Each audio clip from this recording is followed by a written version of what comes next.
My sister took every boyfriend I loved, so I introduced her to a man she couldn't resist. And the lesson she learned cost her more than money. My name is Amanda, and at 29 years old, I never imagined I would be the architect of my own sister Stephanie's downfall. For years, she systematically stole every boyfriend I ever cared about, leaving me heartbroken while she flaunted her conquests. Our parents always dismissed it as sibling rivalry, but it destroyed me inside. So, I finally fought back in the most calculated way possible. I introduced her to Christopher, and everything changed. Before I dive into this complicated story, I would love to know where you all are watching from today. Drop your location in the comments. Growing up with Stephanie was like living in a constant competition that I never signed up for. Just 3 years younger than me, she always had this uncanny ability to make everything about her. From the moment she was born, my parents treated her like the precious baby of the family. Whatever I had, she wanted.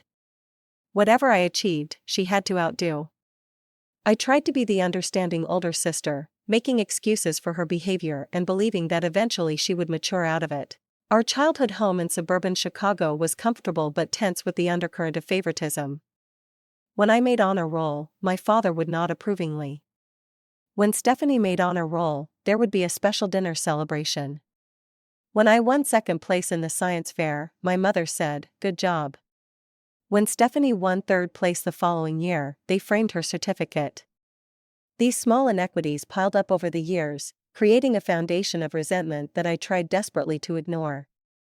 I always told myself that it was all in my head, that I was being overly sensitive.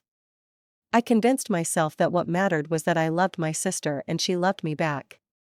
Or at least that was what I believed until my junior year of high school when I started dating Daniel. Daniel was everything 16-year-old me thought was perfect. He played guitar, had thoughtful blue eyes, and treated me with a respect that made me feel special. For the first time, I had something that felt entirely mine, separate from my family dynamics and separate from Stephanie's reach. Daniel and I would spend hours talking about music, about our dreams of leaving Illinois for California, about the kinds of lives we imagined for ourselves. I was genuinely happy, which is why I ignored the warning signs when I brought Daniel home to meet my family. I remember the way Stephanie, then 13, kept flipping her hair and laughing too loudly at his jokes. I noticed how she suddenly needed to be in whatever room we were in, always finding excuses to interrupt our conversations. I saw the way she touched his arm when she spoke to him, but I dismissed my concerns. She was just a kid, I told myself. And Daniel was clearly committed to me. My parents encouraged me to include Stephanie in our outings. "Take your sister along to the movies," my mother would say. "She looks up to you." And because I wanted to be the bigger person, I did. Daniel was always polite about it, never complaining when Stephanie wedged herself between us on the couch or monopolized the conversation at dinner. The betrayal, when it came, blindsided me completely. It was at Jason Miller's end-of-year party. Daniel had gone to get us drinks, and after 20 minutes of waiting, I went looking for him. I found them in the upstairs hallway, Stephanie pressed against the wall, Daniel kissing her with an intensity that made me physically ill. She saw me first, her eyes meeting mine over his shoulder, and I will never forget the look of triumph on her face. When I confronted them, Daniel had the decency to look ashamed. Stephanie, on the other hand, simply shrugged. "It just happened," she said, as if that explained everything, as if that healed anything. I ran home in tears and told my parents what had happened. Their response cut deeper than the betrayal itself. "Oh, honey," my mother sighed. "You know how Stephanie is. She's just young and impulsive. She doesn't mean any harm." "Daniel wasn't right for you anyway," my father added, patting my shoulder awkwardly before returning to his newspaper.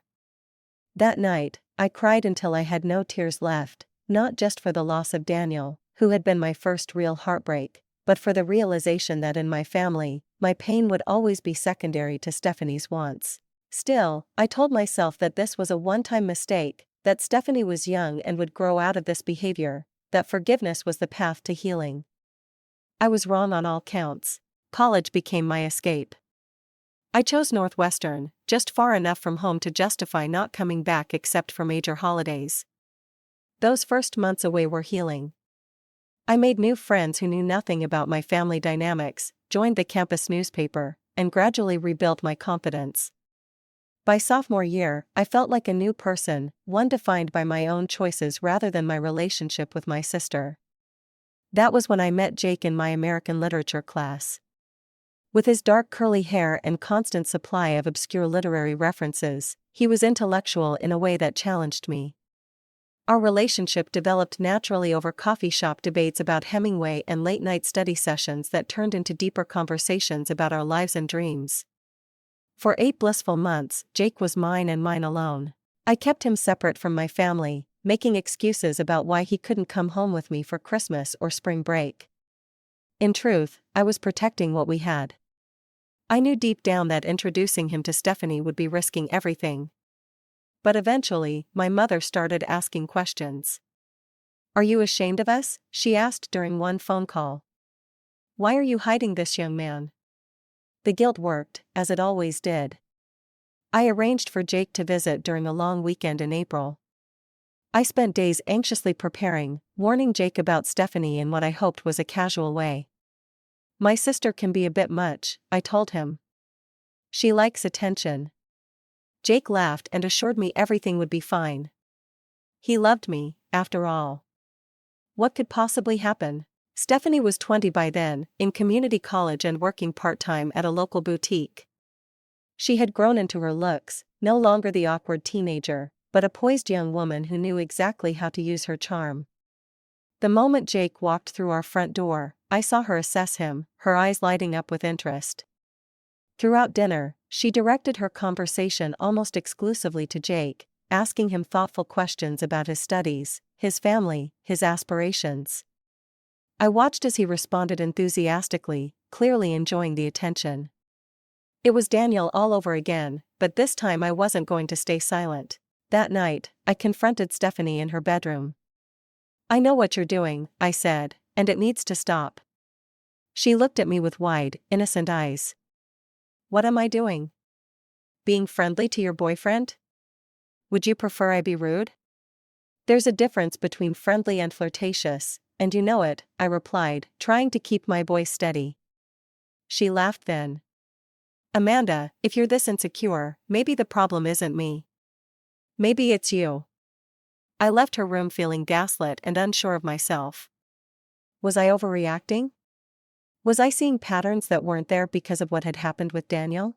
Over the next few weeks, I noticed Jake texting more frequently, often smiling at his phone before quickly putting it away.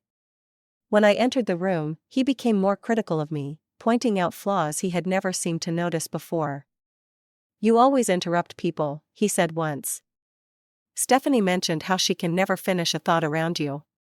My suspicions grew, but I tried to convince myself I was being paranoid, until one night when Jake left his phone unlocked on my desk while he went to the bathroom. I had never been the type to snoop, but fear overcame my principles. The text thread with Stephanie was right there, hundreds of messages going back weeks. "I can't stop thinking about meeting you," he had written. "Amanda and I have been having problems for a while now." Her response made me nauseous. "I've always felt this weird connection with you, like we should have met first." When Jake returned, I confronted him with the phone in my hand. He didn't even have the grace to deny it. "There's just something about her," he said, as if that explained the betrayal. "She gets me in a way you never have." 2 days later, they were officially together. When I called Stephanie in tears, her response was brutal in its dismissiveness. "You just can't keep a man interested, Amanda." That's not my fault. The pattern was now undeniable, and the damage to my self-esteem profound. I began to question everything about myself. Was I truly so forgettable, so easily replaced? Was there something fundamentally unlovable about me that made men always choose my sister instead? These questions haunted me, making me withdraw from dating altogether for the remainder of college. After graduation, I moved to Boston for a position at a marketing firm, putting even more physical distance between myself and my family. The new city offered a fresh start, and I threw myself into building a career. Over time, the wounds from Jake's betrayal scabbed over, though they never fully healed. At 26, I had established myself professionally and had a small but loyal group of friends who had become my chosen family. It was through work that I met Ethan, a graphic designer who collaborated with our firm on a major campaign. With his quick wit and kind eyes, he broke through the walls I had carefully constructed around my heart. Our connection was immediate and powerful. We shared a love of independent films, spent weekends exploring Boston's historic neighborhoods, and talked for hours about everything and nothing. For the first time since Jake, I allowed myself to be vulnerable with someone. I told Ethan about my past relationships, even touching briefly on how they had ended.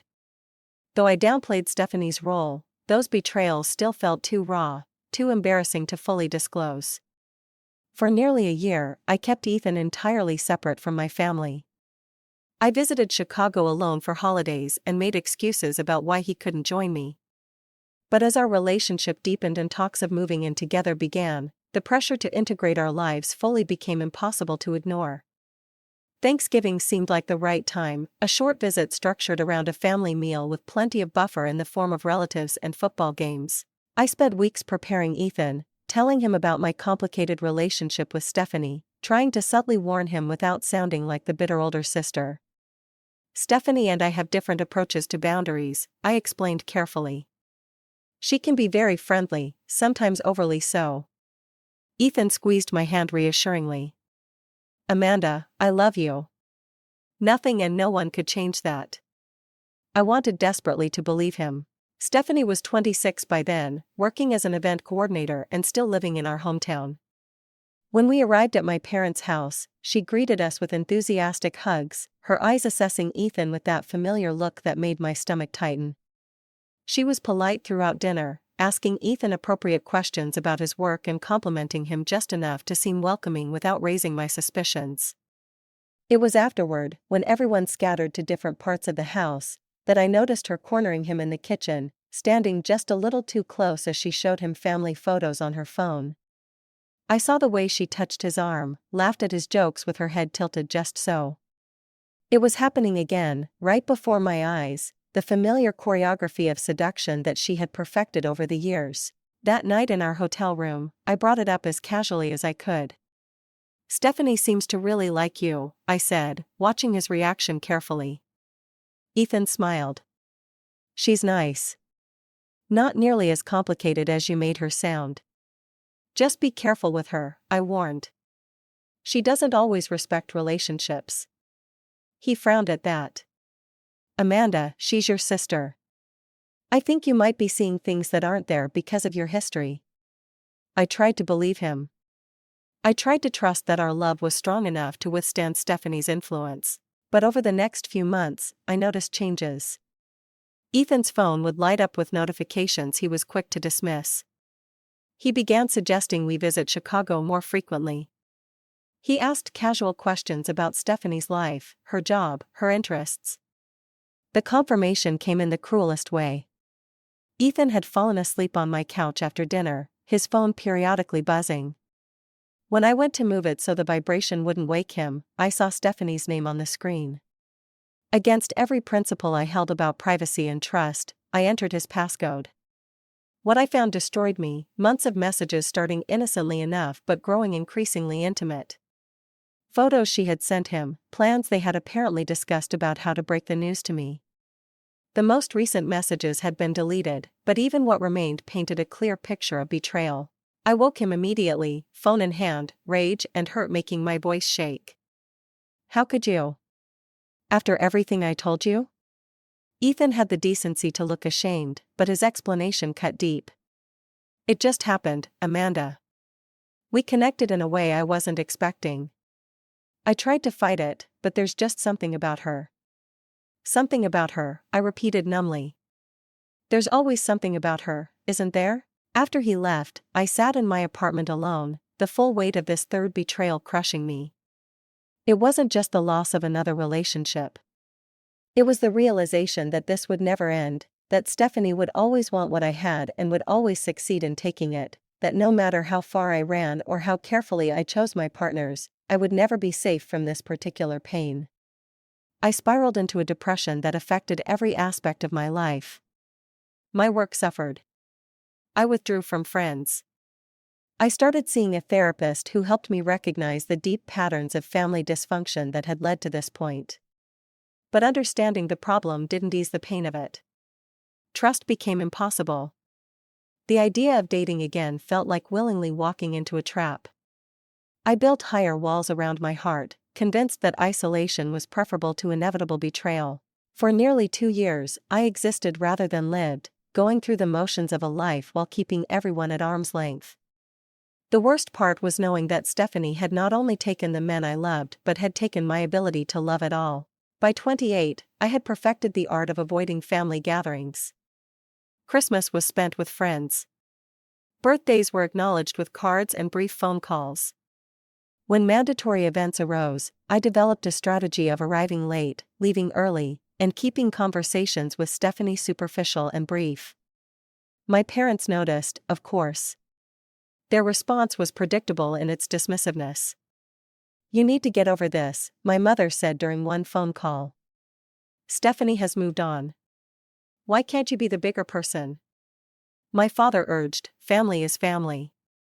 Their words only deepened my isolation, confirming that my feelings would always be secondary to maintaining peace. But avoidance strategies eventually fail, and mine collapsed entirely with my cousin Jessica's wedding. As the only daughter of my mother's beloved sister, Jessica's wedding was non-negotiable. I would be expected not only to attend but to participate fully in all the festivities, including the rehearsal dinner and Sunday brunch, 3 full days of family time with no escape route. I arrived at the hotel in Milwaukee with a practiced smile and a mental countdown clock. Just 72 hours to survive. I could do this.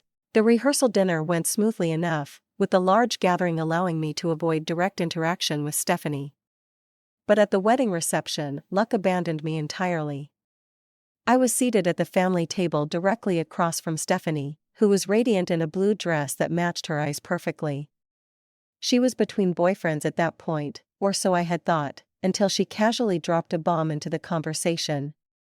"Did I mention I'm seeing Michael now?" she said, addressing our mother but watching my reaction from the corner of her eye.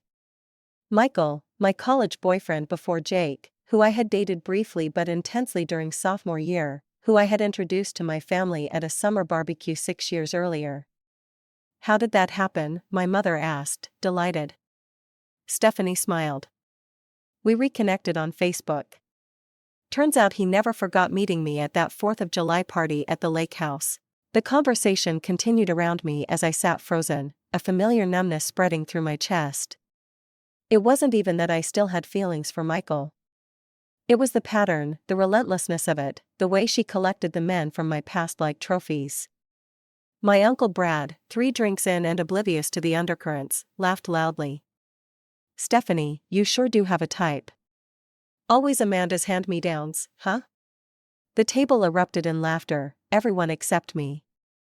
I watched as my mother gave Brad a warning look, but no one actually defended me. No one acknowledged how cruel the joke was, how much truth it contained, how deeply it cut. I excused myself, walking with deliberate calm to the hotel bathroom where I locked myself in a stall and finally let the tears come.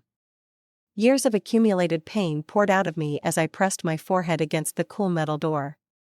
I had hit rock bottom, sitting on a toilet seat in a beaded dress at my cousin's wedding, crying over a sister who had systematically dismantled every romantic relationship I had ever built.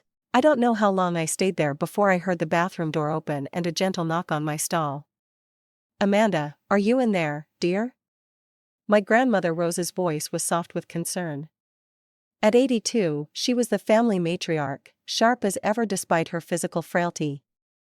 I wiped my eyes and opened the door.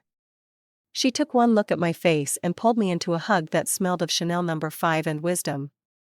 "Come with me," she said, leading me out a side door onto a small terrace overlooking the hotel gardens.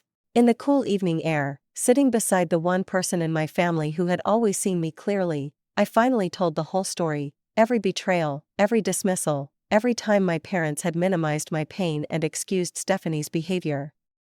Grandma Rose listened without interruption, her lined face growing increasingly troubled. When I finished, she took my hands in hers.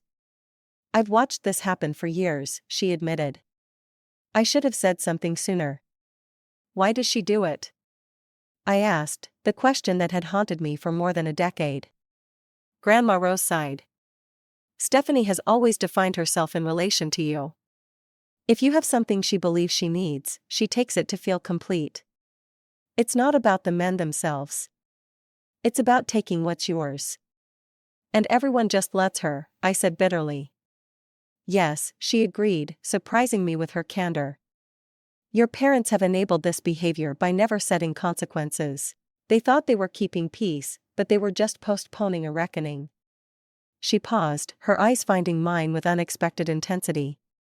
Sometimes, Amanda, people need to face consequences to grow, even people we love. Those words settled into me, planting a seed that would grow into something unexpected. For the first time, I began to see myself not as a perpetual victim in Stephanie's game but as someone with agency, someone who could perhaps change the rules. I returned to Boston with a shift in perspective. Instead of avoiding the problem, I began researching it. I read books about toxic family dynamics and sibling rivalry. I learned about narcissistic personality traits and the behavior patterns of people who consistently violate boundaries.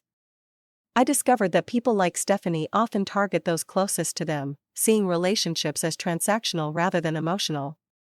Most importantly, I learned that such people rarely change without experiencing significant consequences for their actions. As long as their behavior achieved the desired results without meaningful repercussions, the pattern would continue indefinitely. The more I understood, the clearer it became that Stephanie would never stop on her own. She would continue to target my relationships as long as it brought her the validation and attention she craved. And my parents would continue to enable her, trapped in their own patterns of conflict avoidance. Which meant that if anything was going to change, I would have to be the one to change it. The question was how. I couldn't control Stephanie's behavior. I couldn't make my parents set boundaries they had avoided for nearly 3 decades. But perhaps I could create a situation where Stephanie's actions finally had consequences she couldn't ignore or charm her way out of, a situation where she might finally learn what it felt like to be on the receiving end of betrayal. The idea that began to form in my mind was morally complicated, ethically questionable. It would require me to step outside my own principles in ways that made me uncomfortable. But after years of taking the high road only to end up alone and heartbroken, I was ready to try a different path. I would find someone who could do to Stephanie what she had repeatedly done to me. Someone who could make her feel the pain of betrayal, the humiliation of replacement, the shattering of trust. I would introduce my sister to a man who would break her heart. And for the first time in our relationship, I would be the one in control. My plan required careful research and even more careful execution. I needed to find someone who embodied specific qualities, attractiveness enough to catch Stephanie's interest, charming enough to win her trust, but fundamentally self-centered and manipulative enough to eventually betray her. Someone who would give her a taste of her own medicine without causing permanent damage. The ethical implications troubled me deeply. In my darkest moments, I questioned what kind of person I was becoming. Was I any better than Stephanie? If I deliberately orchestrated her pain, was revenge ever justified, even after years of systematic betrayal? I wrestled with these questions during therapy sessions, though I never explicitly shared my intentions. Instead, I spoke in hypotheticals. Is it wrong to want someone to experience the same hurt they've caused you? I asked my therapist. That's a natural human impulse, she replied carefully. The question is whether acting on it will bring you the healing you're seeking or just create more pain. Her words gave me pause, but not enough to abandon my plan entirely. Instead, I set boundaries for myself. I wouldn't introduce Stephanie to someone dangerous or abusive. I wouldn't manipulate her into a situation that could cause lasting trauma. I just wanted her to experience, briefly and relatively safely, the pain she had so carelessly inflicted on me multiple times. The opportunity presented itself sooner than I expected at a marketing conference in Chicago. I had returned to my hometown for the 3-day event, staying at a hotel rather than with my parents to maintain my sanity. On the second evening, during a networking mixer, I met Christopher, tall with carefully styled dark hair and expensive clothes. Christopher was the regional sales director for a luxury watch brand. He radiated confidence that bordered on arrogance, dropping names of celebrities he had sold to and hinting at his family's connections. Under normal circumstances, I would have found him off-putting, but that night I recognized something valuable in his transparent self-absorption. As we talked, I noticed how his eyes constantly scanned the room, assessing who might be more important or attractive than me, how he spoke about his ex-girlfriends with casual disdain, how he seemed to view relationships as achievements rather than connections. Christopher was exactly what I was looking for: attractiveness, successful, charismatic on the surface, but ultimately toxic. He was, in many ways, the male equivalent of my sister. I spent the evening carefully building rapport with him, laughing at his stories and appearing impressed by his status symbols. When he suggested getting drinks at the hotel bar after the event, I accepted readily. Over martinis, I began the delicate work of making Stephanie seem like an irresistible challenge. I mentioned my sister casually at first, describing her as the beauty of the family and someone who always gets what she wants. I could see Christopher's interest peaking as I painted a picture of a confident, attractive woman who was used to being pursued. "She sounds interesting," he said, signaling for another round. "Is she single?" "Currently," I replied, allowing a hint of disapproval to color my tone. "She goes through men pretty quickly." That was all it took. The suggestion that Stephanie might be difficult to hold on to transformed her in Christopher's mind from a potential conquest to an irresistible challenge. By the end of the evening, he had asked for her Instagram handle, which I provided with feigned reluctance. The next day, I called Stephanie. "I met someone at this conference who might be your type," I said, keeping my voice neutral. "His name is Christopher. He works in luxury retail management." "You're setting me up?" she asked, clearly surprised. We hadn't had a normal sisterly conversation in years. "Not exactly," I clarified. "He asked about you after I mentioned you. I think he might reach out on Instagram." I could practically hear her curiosity over the phone. "What's he like?" "Successful, confident, very good-looking," I answered truthfully, but probably not looking for anything serious. This last part was a calculated risk, knowing that suggesting Christopher was unavailable would only make him more appealing to Stephanie. "Thanks for the heads up," she said, a new warmth in her voice. The possibility that I was finally conceding defeat in our unspoken competition, actually helping her meet men rather than resenting her for taking them, seemed to please her immensely. 3 days later, she called me excitedly. "Christopher reached out. We're getting dinner on Friday." She paused before adding with unusual consideration, "You're really okay with this, right?" "Of course," I assured her. "Why wouldn't I be?" "I just thought, with our history, ancient history," I said lightly. "Besides, I barely know him. We just chatted at a conference." That was all the permission Stephanie needed. Christopher was pursuing her with the intensity one had predicted, sending flowers to her office, taking her to exclusive restaurants, introducing her to his equally superficial friends. Stephanie was clearly infatuated, describing him as different from anyone I've ever dated. I listened supportively, offering enthusiastic responses while carefully dropping subtle warnings that she dismissed immediately. "He seems to move pretty fast in relationships," I observed during one call. "When you know," she replied breezily. "Just be careful. Men like that sometimes like the chase more than the relationship." This only made her more determined to prove that she was different, that she could hold Christopher's interest where others had failed, exactly as I had intended. 2 months into their relationship, Stephanie invited me to dinner with them, eager to show off their connection. I accepted with appropriate enthusiasm, curious to see firsthand what I had set in motion. The upscale restaurant Christopher chose was clearly meant to impress, with its dim lighting and absurdly small portions. Throughout dinner, I watched their interaction with a mixture of satisfaction and unease. Christopher was charming and attentive, but I caught the calculated nature of his affection, the way his eyes occasionally wandered when Stephanie wasn't looking. I recognized the same techniques he had used on me at the conference, now deployed with greater intensity. Stephanie, normally so perceptive about people, was completely blind to these red flags.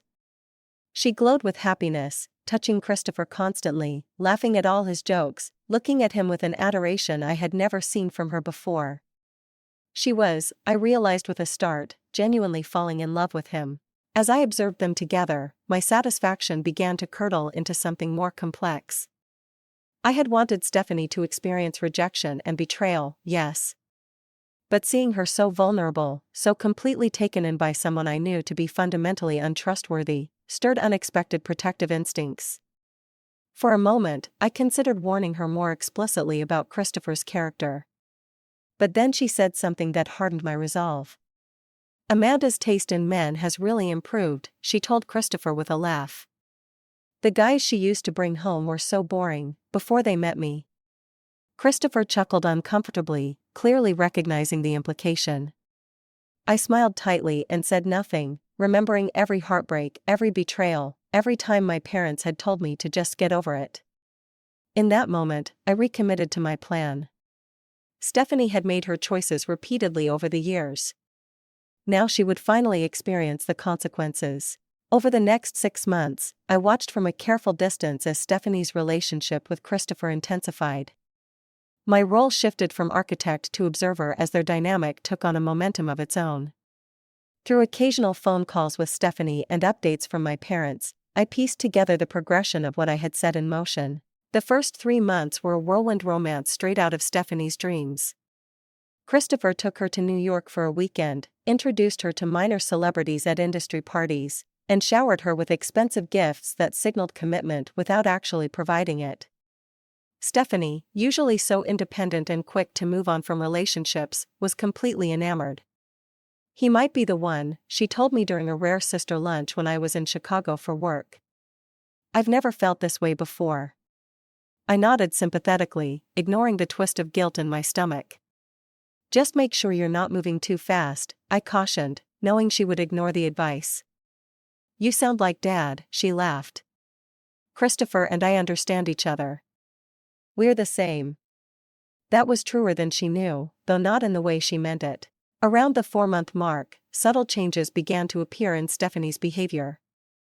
Our weekly phone calls became less frequent. When we did speak, she seemed distracted, less effusive about Christopher, though she insisted everything was perfect.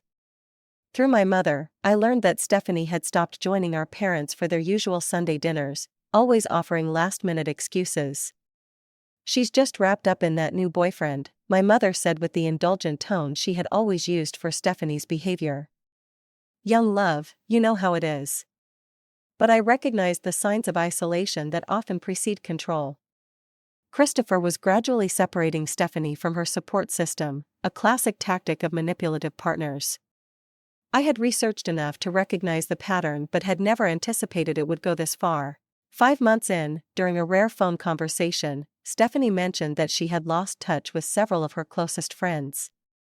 "They just don't understand Christopher," she explained vaguely. "They think he's controlling because he likes things a certain way." "What way is that?" I asked carefully. "You know, he notices things like if I wear something too revealing or if I spend too much time talking to other guys. He's protective, not controlling." The distinction seemed important to her, so I didn't push. But the knot of unease in my stomach tightened. 6 months into their relationship, my mother called me in a state of agitation. "Did you know Stephanie put money into Christopher's business venture? Apparently, he's expanding his consulting firm and needed investors." "How much money?" I asked, suddenly alert. She wouldn't say exactly, but from what your father gathered, it was most of her savings, at least $30,000. The amount shocked me.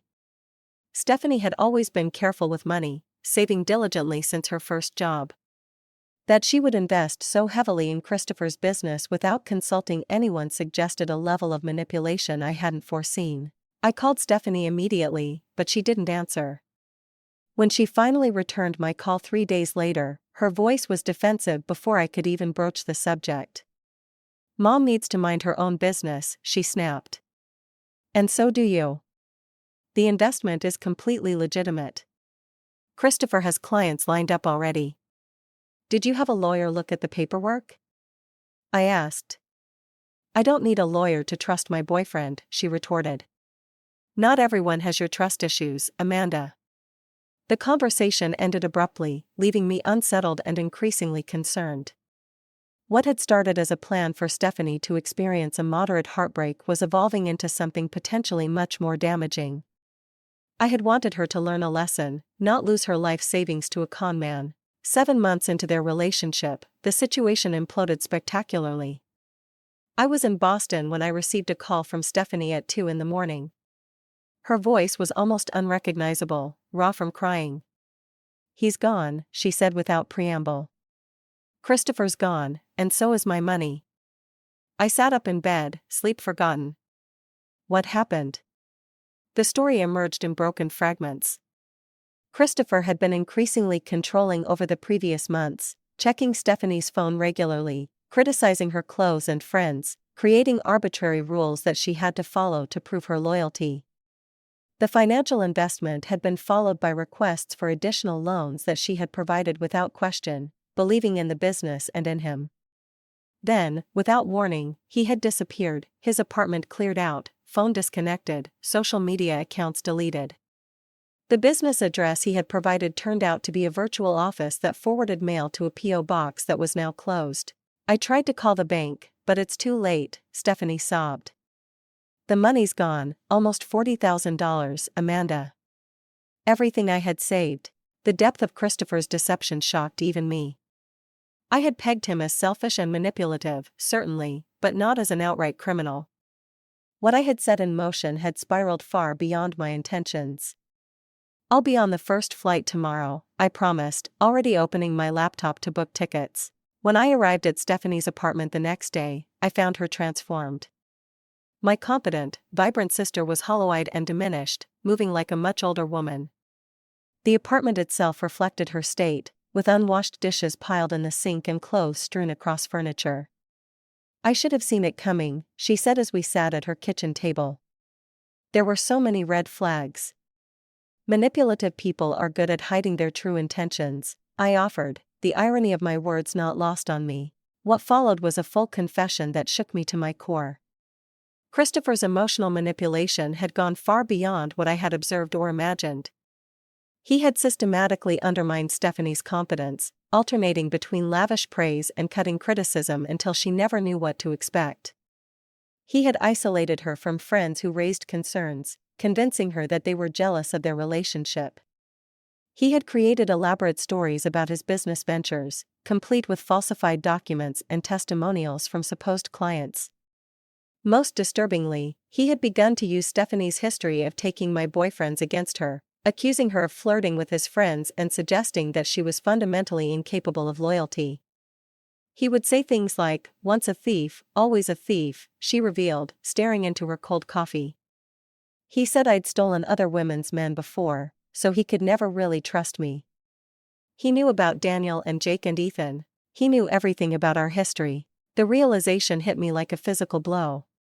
Christopher had used the information I had unwittingly provided during our initial conversations to psychologically torture my sister. I had given him the perfect ammunition without realizing how destructively he would deploy it.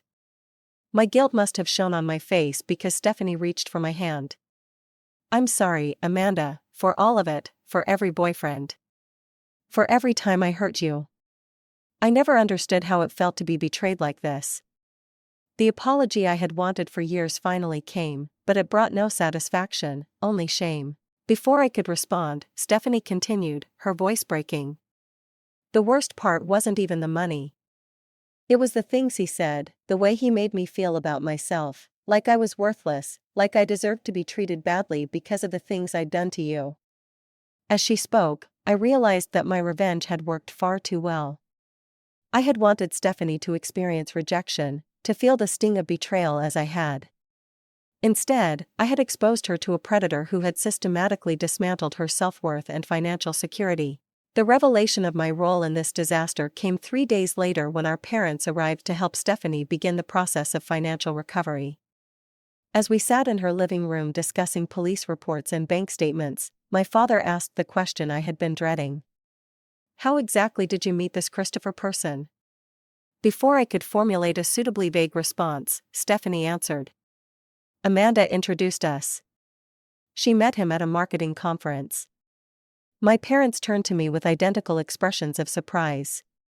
I felt the blood drain from my face as Stephanie continued. Actually, that was weird, wasn't it? You never try to set me up with guys you meet. You were really insistent about him, though. The room fell silent as 3 pairs of eyes fixed on me, questions forming. I could have lied, could have claimed it was an innocent introduction, that I had no way of knowing Christopher's true character, but the weight of deception had become unbearable. I knew, I admitted quietly. Not about the money or how far it would go, but I knew he wasn't a good person. I introduced you deliberately. Stephanie's face went blank with shock. What are you saying? I wanted you to know how it felt, I continued, words tumbling out now that the dam had broken. To be betrayed by someone you trusted, to have something precious taken from you, like you did to me over and over again. My father stood up abruptly, his face flushed with anger. Amanda, what have you done? My mother began to cry, soft, hiccuping sobs that filled the silence as Stephanie stared at me, unmoving. I didn't know he would take your money, I said desperately. I didn't know he would hurt you like this. I just wanted you to experience what I went through, just once. Get out, Stephanie's voice was flat, emotionless. Get out of my apartment. I left in a haze of shame, my father's disappointed glare and my mother's tears following me out the door. Back at my hotel, I sat alone with the full horror of what I had done. In seeking justice, I had become something worse than Stephanie had ever been. She had taken boyfriends, men who had chosen to betray me alongside her. I had deliberately introduced her to someone I suspected would cause her pain, with no thought to the potential consequences. The following weeks were a study in isolation. My parents barely spoke to me, restricting communication to terse text messages. Extended family who had heard a version of the story reached out with messages of shock and disappointment. Even my grandmother, who had inadvertently planted the seed of my revenge, called to express her dismay. This isn't what I meant by consequences, Amanda, she said sadly. There are some lines we don't cross, even when we've been wronged. I returned to Boston carrying a burden of guilt that affected every aspect of my life. I took a leave of absence from work, unable to focus on marketing campaigns when I had used those same skills to orchestrate my sister's devastation. I withdrew from friends, unable to explain my sudden depression without revealing what I had done. For the first time, I understood with perfect clarity that revenge hadn't healed my wounds. It had only created new ones, deeper and more painful than before. In trying to teach Stephanie a lesson about betrayal, I had betrayed myself and everything I believed about who I was. 2 months passed with no contact from Stephanie. I sent apology texts that went unanswered, left voicemails that received no response. My parents maintained minimal contact, their disappointment palpable even through brief functional exchanges about holiday plans and family updates. I returned to therapy with a new honesty, finally revealing the full story of what I had done. My therapist neither condemned nor absolved me but helped me understand the deep roots of the resentment that had led to such an uncharacteristic act of vengeance. You've been carrying this pain for over a decade, she observed, without acknowledgement from your family, without any real resolution. That kind of buried trauma can emerge in ways we don't expect or recognize in ourselves. It wasn't an excuse, but it was a framework for understanding. I had spent years being the good sister, the one who forgave, the one who took the high road. But beneath that exterior, the wounds had festered, untreated and unacknowledged. After 3 months of silence, I made a decision. If Stephanie wouldn't respond to calls or texts, I would go to Chicago and speak to her in person. I needed to offer a real apology, not for my own peace of mind, but because she deserved to hear it. Whether she forgave me or not was her choice, but I had to try. I flew to Chicago on a Friday morning and went directly to Stephanie's workplace, knowing she would be less likely to avoid me in a professional setting. The events company where she worked was housed in a converted industrial building, all exposed brick and oversized windows. I waited in the lobby, heart pounding, until she emerged from a meeting. She stopped short when she saw me, her professional smile falling away. "What are you doing here?" I need to talk to you, I said simply. Please, just 15 minutes. She hesitated, then glanced at her watch. I have a lunch break in an hour. There's a cafe 2 blocks down. Meet me there. The hour waiting was interminable. I walked around the neighborhood rehearsing what I would say, knowing that no prepared speech could possibly encompass the depth of my regret. Stephanie arrived precisely on time, ordering a coffee and sitting across from me with careful formality. She looked better than she had when I last saw her, some of her natural confidence restored, though a new weariness shadowed her eyes. I'm sorry, I began, no preamble, no excuses. What I did was unforgivable. I was so focused on my own pain that I didn't consider the real consequences of my actions. I never wanted you to be truly hurt or financially damaged. She studied me for a long moment. But you did want me to suffer, to feel betrayed. I nodded, refusing to sugarcoat the truth. Yes, I wanted you to understand how it felt all those times. I wanted you to know what you had done to me. I knew, she said quietly. I always knew I was hurting you. I just didn't care enough to stop. Her candor surprised me. This was the first time she had ever openly acknowledged the pattern of behavior that had defined our relationship for so long. Why? I asked, the question that had haunted me for years. Why did you do it over and over? Stephanie looked down at her untouched coffee. I've been asking myself that same question in therapy these past few months. She took a deep breath. The simple answer is jealousy. The more complicated answer is that I never felt good enough. Not compared to you. Me? I echoed incredulously. You were always the favorite, always the special one. I was the indulged one, she corrected, not the respected one. You were the smart one, the responsible one, the one with the moral compass and the bright future. I was just the pretty, charming one who needed extra attention. She looked up at me.